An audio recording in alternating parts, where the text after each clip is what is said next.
Hey, good morning. I'm gonna make another breakfast smoothie this morning, and this time it's gonna include protein because I didn't have time to eat.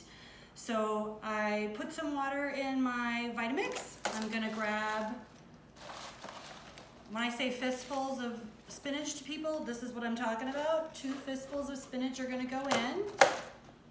I'm gonna add my vitamin C.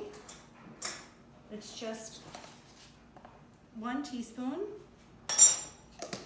And I'm gonna add in some vanilla protein, and it's gonna taste pretty much like what the ketones are gonna taste like once I add them.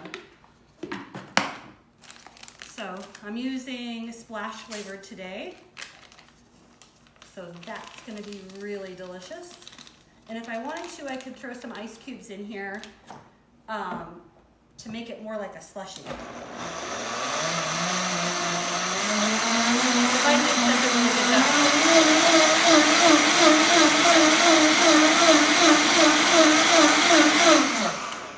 Okay, I know that it's bright green, but it's gonna taste just like the Splash Ketones.